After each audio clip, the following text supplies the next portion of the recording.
Hello and welcome to the Arc Woman podcast. This is an exploration of womankind. Here we discuss what it is to be a woman in the modern world while utilizing ancient and modern modalities in tandem to create a bounty of health for the body, mind and spirit.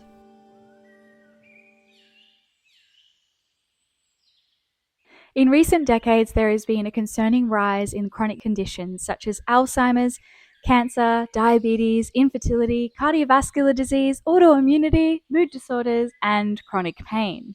Strikingly, many of these diagnoses disproportionately affect women who often find themselves offered a generic solution that overlooks their unique hormonal needs. Consequently, countless women feel overlooked and completely unwell. Enter fasting, an ancient health practice that has emerged as a rapid route to improved well-being, supported by numerous studies validating its effectiveness. Fasting has demonstrated benefits ranging from weight loss and high blood pressure reduction to addressing insulin resistance, inflammation, cholesterol levels, gut microbiome repair, and improvement in neurodegenerative diseases. Despite these promising findings, there exists a significant blind spot in the scientific understanding of how fasting heals, particularly when it comes to, guess who? Women! Are we surprised? Unfortunately not. Needless to say, this one-size-fits-all approach to fasting is proving inadequate, especially in the context of women's health. Questions surrounding the optimal duration of fasting, the most suitable foods to pair it with, and the necessity of aligning fasting with hormonal cycles remains unanswered and unclear. Women influenced by the monthly fluctuations of hormones require a nuanced approach to fasting that acknowledges and works in harmony with these cycles, instead of against them or completely ignoring them. However, many fasting resources adopt a generic approach, leaving women with more uncertainties than solutions. Better yet, I found resources touting that this was the way, or this was the way, or that was the way for women to fast. And I found that most of these resources, books, articles, and professionals were either missing the point completely, scientifically wrong, or simply depended on anecdotal evidence, which, we love anecdotal evidence, but it needs to be backed up with scientifically legitimate studies. It's essential for women to understand when and how to fast differently than men, as fasting has the potential to address a variety of conditions that women commonly grapple with, including polycystic ovarian syndrome, irregular menstrual cycles, and infertility. So, why should women fast, and why should we be embracing fasting for a woman's well-being? Well, let's look at some history. Throughout history, our hunter-gatherer ancestors unintentionally experienced fasting, paving the way for the development of the thrifty gene hypothesis. This genetic coding suggests that our modern approach to constant eating completely contradicts our inherent genetic makeup. Fasting is an ancient practice with roots in distant pasts and has proven its adaptability to extend periods of human life without food, evidenced by practices like Ramadan fasting, and it's used in primary healing tools by Hippocrates, who was a Greek physician in 5th century BC. In today's complex world, fasting may well be a vital tool encoded in our genetic makeup, capable of offering profound healing benefits. Modern research has caught up, and the research shows that fasting activates two macronutrient energy systems, sugar and fat. The sugar burning system engages when we eat in response to sugars such as glucose, while the fat burning system transitions to the ketogenic system approximately 8 hours after our last meal. The ketogenic system is also known as the body being in a state of ketosis. The body shifts its primary energy source from glucose to ketones, which is produced from the breakdown of fats. When carbohydrate intake is restricted, the body starts breaking down fats into ketones in our liver, which can then be used as an alternative fuel source by the brain and all other tissues in the body. The metabolic switch to fat-burning energy during fasting could provide women with a valuable tool for holistic well-being, nourishment, and healing. But don't feel like you need to go out and do a 30-day water fast, because there are various fasting lengths that offer customizable approaches to suit individual needs. The most well-known is intermittent fasting, lasting 12 to 18 hours without food, and it serves as an accessible entry point into fasting. Intermittent fasting, a popular approach, is almost like microdosing on ketosis, and it has demonstrated an impressive myriad of positive effects. Weight loss. So, intermittent fasting can help people reduce their food intake as it causes ghrelin, our hunger hormone, to decrease, and this leads to people eating less and leading to weight loss. During these fasting periods as well, the body, as we said before, utilizes stored fat for energy, which will equate to body fat loss. Improved metabolic health. Intermittent fasting has been linked to improvements in insulin sensitivity, blood sugar levels, and other markers of metabolic health. This may reduce the risk of type 2 diabetes. Heart health. Some studies suggest that intermittent fasting may contribute to an improved cardiovascular health by reducing risk factors such as blood pressure, cholesterol balance, and triglycerides. Fasting triggers a process called autophagy, where cells remove and recycle damaged components. This has a strong implication for cellular repair and longevity. Brain health. Some research suggests that intermittent fasting may have neuroprotective effects, potentially reducing the risk of neurodegenerative diseases and supporting cognitive function. Inflammation reduction. Intermittent fasting may help reduce inflammation in the body, which is associated with various chronic illnesses. Longevity. While way more research is needed, some animal studies have strongly suggested that intermittent fasting could extend lifespan. The effects on human longevity are not yet well established, but this field of study is very interesting. Knowing this, it becomes quite interesting that the timing of our meals may well be equally as important as the actual quality of the food we consume. So, do I recommend that women embrace fasting? The answer is yes, but provided it's approached with huge amounts of mindfulness. It's important to acknowledge that some women might encounter adverse effects ranging from heart palpitations and anxiety to unexpected bald spots. Contrary to what some science would love to have us believe, women are simply not little men. Women get negative responses to fasting because we need to fast differently than men, and we need to consider our Infradian cycle. For women, fasting demands a nuanced approach, distinct from men's 24 hormonal cycle, which is dominated by testosterone. Women should pay attention to the 4 distinct phases within their monthly cycle, aligning fasting practices to amplify the influence of hormones at different times. Delving into the intricacies of the Infradian cycle reveals a complex interplay of neurochemical responses designed for reproductive benefits. Many women remain oblivious to how their lifestyle choices impact these hormonal rhythms, potentially exacerbating imbalances, issues that can be heightened by incorrect fasting practices. The Infradian cycle, a pivotal phase in our lives, witnesses the ebb and flow of the major sex hormones: follicular stimulating hormone, estrogen, luteinizing hormone, testosterone, and progesterone. So, how do we fast as women? So, exploring the realm of women's health, particularly the intricate dance between hormones and fasting, reveals a somewhat, how do I say this nicely, sparse landscape, shall I say, in the realm of research. While studies involving women do exist, they often suffer from limitations such as small numbers of participants and complete lack of control groups. Unraveling what at first seemed like a promising study often led to disappointment, as many included hormonal birth control use, undermining my quest for a robust fasting protocol tailored to women with completely undisturbed hormonal systems. Compounding on this challenge as well, studies frequently completely neglected to consider the dynamic metabolic shifts that occur throughout a woman's infradian cycle. Researchers commonly just lumped women together without acknowledging the specific phase of their infradian cycle, resulting in a mishmash of data that completely lacked coherence. Clearly, there is ample ground to cover in delving into the nuances of women's bodies and comprehending the effects of fasting during their cycling years. Despite these gaps, though, we do possess a commendable understanding of the metabolic intricacies associated with women's sex hormones. So let's explore the women's Infradian cycle, characterized by 4 distinct phases: follicular, ovulatory, luteal, and menstrual. Let's start with follicular. In the follicular phase, follicular stimulating hormone takes center stage, influencing estrogen production.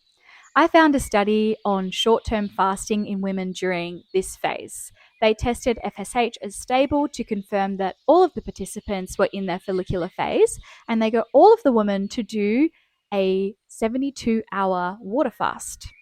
The 72-hour water fast showed completely no impact on the Infradian cycle, suggesting resilience to metabolic shifts in normal cycling women in the follicular phase, which in lay terms means that you can push the fasting envelope a little bit more during the follicular phase. However, I do caution some fasting, as the challenges with fasting may escalate in the next phase, the ovulatory phase. In the ovulatory phase, estrogen and luteinizing hormone peak, accompanied by heightening testosterone, which fosters energy and libido that all of us women are very associated with. We know when we're ovulating. I found 2 interesting articles which explored fasting impacts on LH and the intricate regulation of gonadotropin releasing hormone, GnRH neurons, by glucose. It's a bit of a mouthful. Excessive fasting during this phase, during ovulation, can induce hypoglycemic stress, which will inhibit GnRH and diminish LH, potentially disrupting ovulation. Glucose also plays a vital role in GnRH pulsatility, influencing LH and FSH release. Fasting's inhibitory effects on GnRH delay or hinder ovulation, linking physiological signals and metabolic cues. If glucose is insufficient, GnRH does not signal LH to release, signaling the body to delay ovulation due to perceived scarcity. Fasting generally also reduces essential androgens like testosterone, which is absolutely crucial in this phase. Basically, the ovulatory phase seeks abundance, not scarcity. Let's move on to the third phase, which is the luteal phase. It is our longest phase as well.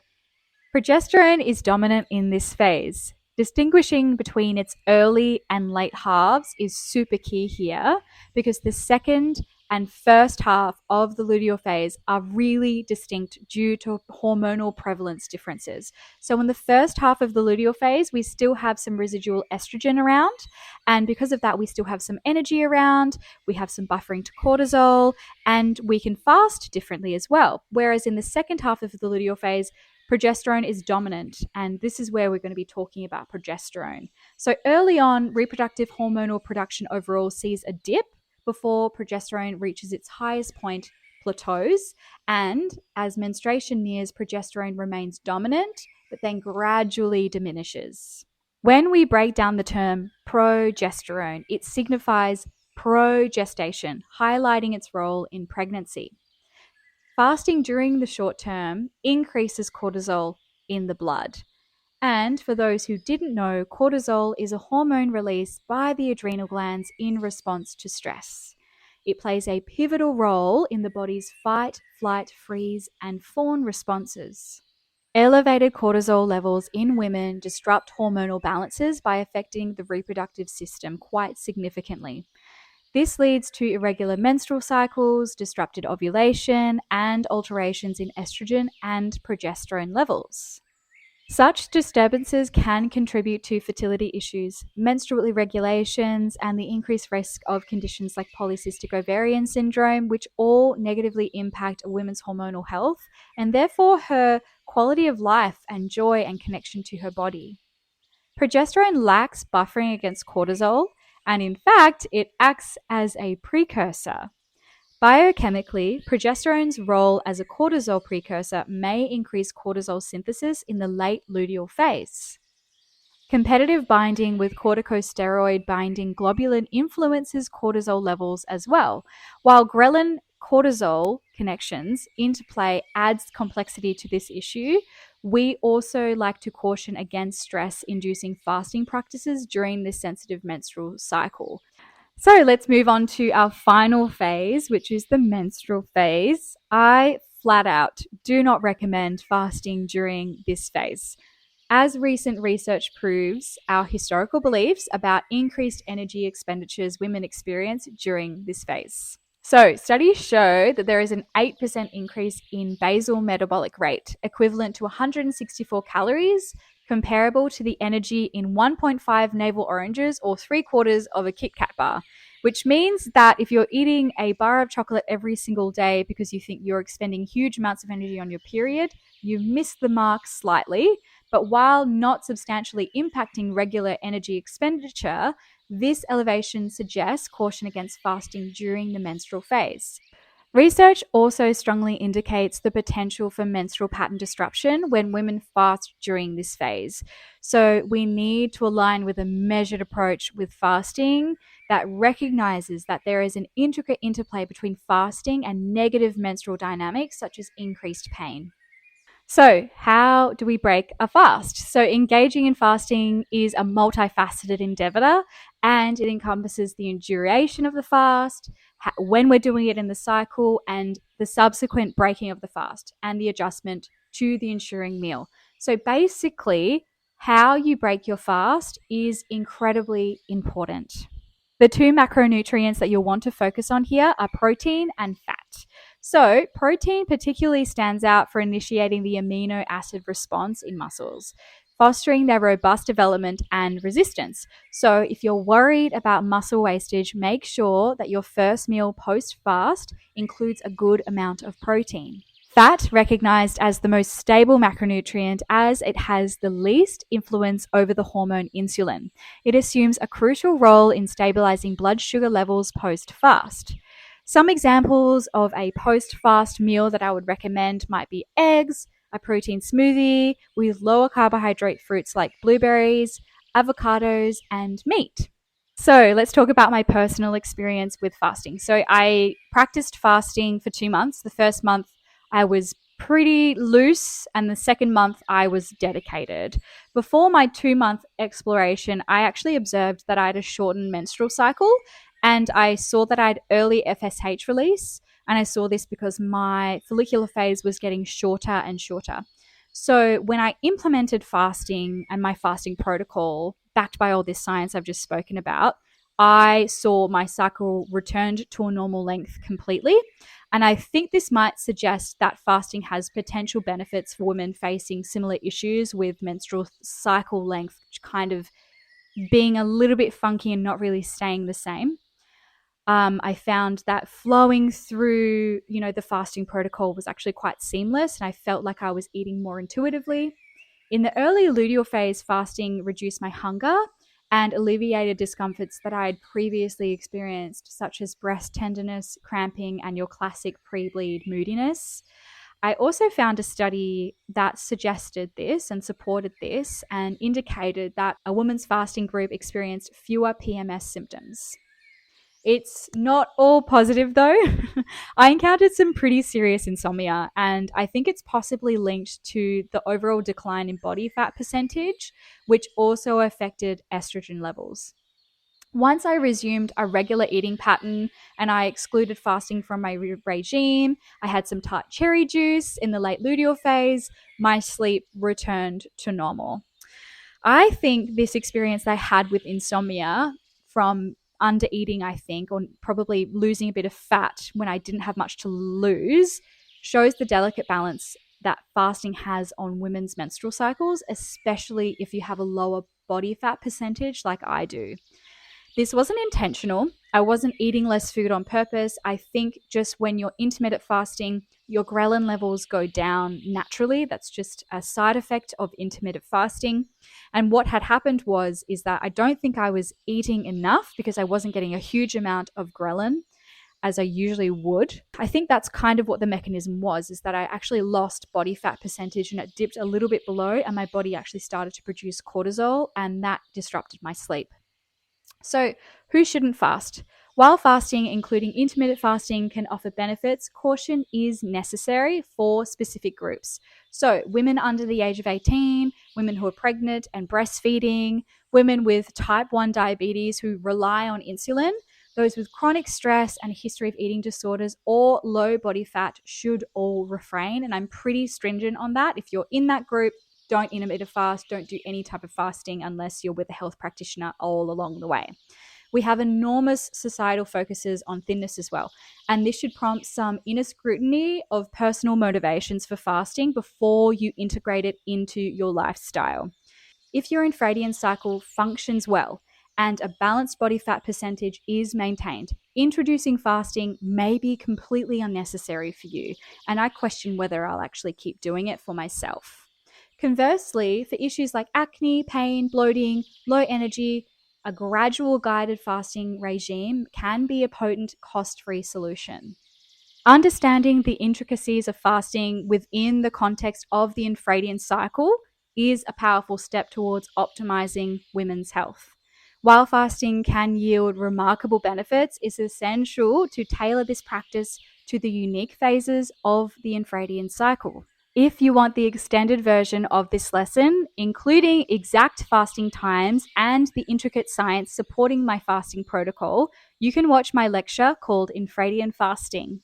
I've also crafted a comprehensive chart detailing how to eat and how to fast throughout your infradian cycle. It's called the Infradian Fasting Chart, which is available in both digital and print options. These resources are available exclusively through my website, arcwoman.com.au. I'm providing valuable insights into aligning your dietary fasting practices to the natural ebb and flow of your body. Thank you for tuning in and investing your time prioritizing your well-being. I look forward to speaking to you soon.